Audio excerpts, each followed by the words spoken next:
sports fans, Coach Nick here, and welcome to B-Ball Breakdown. Put it on your calendars tomorrow during Game 5. We're going to have a halftime show and a post-game show live in studio. So it's going to look a lot like what you'd see on ESPN and TNT, and it's going to pack a ton of analysis, real-time, live for you from me. You're not going to want to miss it. Well, let's talk a little bit about Game 4 because it was riveting and exciting and a lot of things happening. We had a whole referee issue, and we'll go over a lot of those awful calls that turned the game both ways. And then we're going to see the same kind of thing that we had problems with the Heat offense and what the Pacers are doing to the Heat defense that's lighting them up. The reffing got so bad in this game that West and LeBron felt they could get away with a flop. Hilarious. And Spoelstra is notorious for coming way out onto the court to help his team play defense. This time the ref made up a rule forcing him to call timeout. The correct call is a technical foul, but in reality nothing should have been called. This was a huge mistake that turned the tide of the game in favor of the Heat. Up 9 in the fourth, all three refs missed the ball clearly hitting the rim. They can't review this and give it to the Heat, who go on a run. In the open court, West makes strong contact with Wade's head from behind, an obvious flagrant foul that was not called.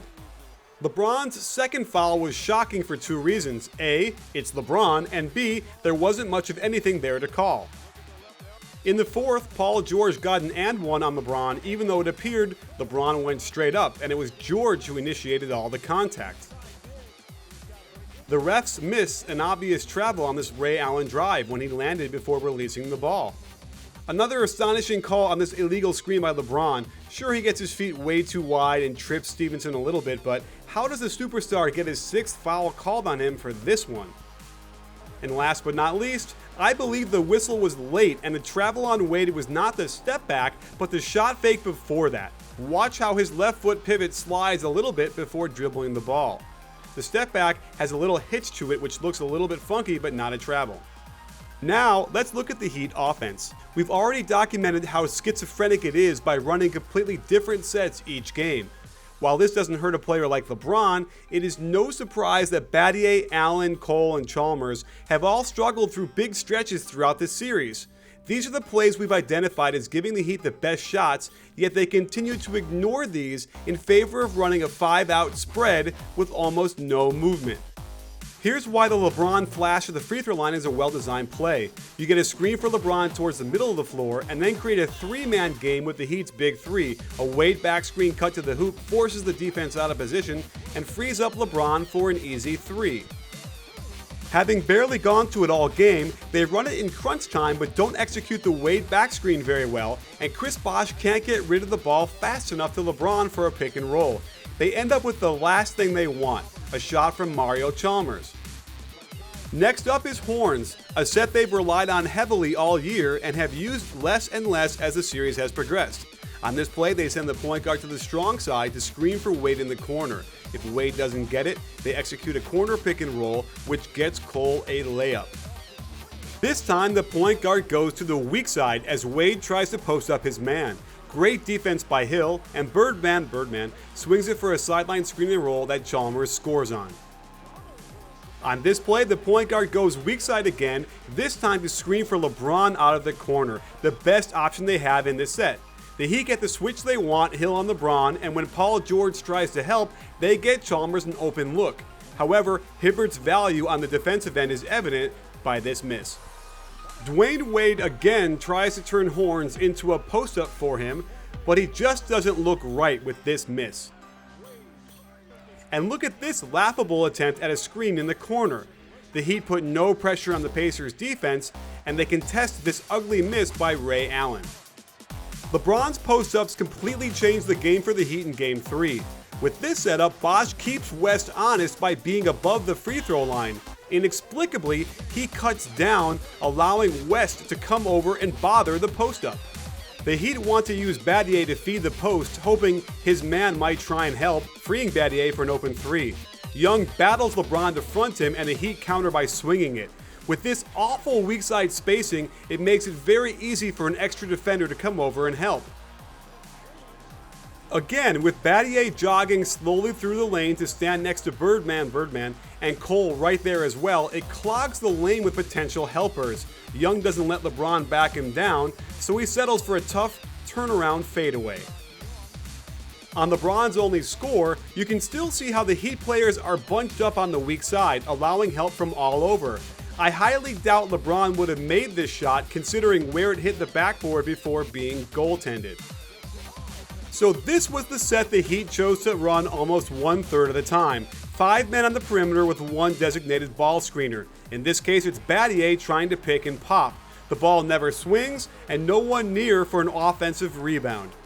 This kind of offense is the epitome of stagnant one-on-one play relying on the individual talents to create a shot. The kind of offense that plays right into the hands of a very good Indiana defense that doesn't allow penetration very easily. It's Bosch's turn to be the ball screener in this 5-out set, and he wanders here and there like a bumblebee trying to pollinate a flower. No cutting, no movement, the clock ticks down, and LeBron has to burp up a long 3. The Heat did have some success with this 5-out offense, which only serves to encourage them to run it more. The Pacers will gladly give up this shot every time. With a defense that rotates as well as the Pacers, this kind of offense rarely generates open looks. Most of the makes they got from it were like this, as tough as they come. Heat offensive problems aside, their biggest concern is with Greg Hibbert, who has dominated this series so far. The Pacers are exploiting the fact that the Heat defense will continually get out of position on the high screen and roll. They tried to adjust by putting Haslam on Hibbert, so at least Bosch would rotate onto Hibbert when he rolled. However, on this trip, Bosch played him like a Bosch. This time, Birdman doesn't aggressively hedge, but he came up just enough to allow Hibbert to get lower than him and seal him off. If Hibbert catches it this close, not much the Heat defense can do. Again, Birdman really doesn't hedge, but remember, Indiana is not running this to attack. They simply want to swing it and dump it down low. There's no attempt to front Hibbert, and he gets great position again. No double team comes, and he scores and gets fouled. Indiana's offense has been very clever to get Hibbert open, so the Heat coaches have to be disappointed when Birdman falls asleep on this simple flash by Hibbert. Another clever thing the Pacers do is run a screen and roll and put Hibbert on the weak side. This draws just enough attention to allow Hibbert to get great position down low. Why there is no double team on him, I have no idea. Here's the same play in the first quarter, but Lance Stephenson forces the issue with a drive by Ray Allen. This is almost the same as a pass to Hibbert, who puts it back in. The Pacers fell in love with this play down the stretch, and rightfully so, as it won the game for them. Hibbert got such good position that he killed the Heat even when he missed. Same play again, and again, Ray Allen let Stephenson get right to the basket. Bosch has to help on the shot, and look at this. LeBron actually tips this shot in, and you can see how furious he is about it. So there you have it, sports fans. People on Twitter are talking about the Heat offense as having a good offensive rating, and it's all their defense. And certainly that's a really good argument to have, but I can tell you right now, they shot very poorly in this game, and there's no doubt in my mind the whole issue is because they keep changing the offensive sets from one game to the next. They'll run a set 3 times in a row and then never run it again for the rest of the game, or go 2 quarters in between running the same set. There's no rhythm there. And it's not about LeBron or even Dwayne Wade or even Chris Bosh. It's everybody else on that team that doesn't know where their shots are going to come from and when, and that's killing them, I think. So my eyeball test tells me that their offense is failing them big time. Now that said, they did show a smidgen of adjustment not to hedge as high and get out of position, but the bottom line is Hibbert continually gets great position. They're not trying to front, and they're not trying to double team him when he gets the ball. And if they continue to do that, these games are going to be very close. I don't think that Indiana is going to win 2 in a row, so there's going to probably be a Game 7.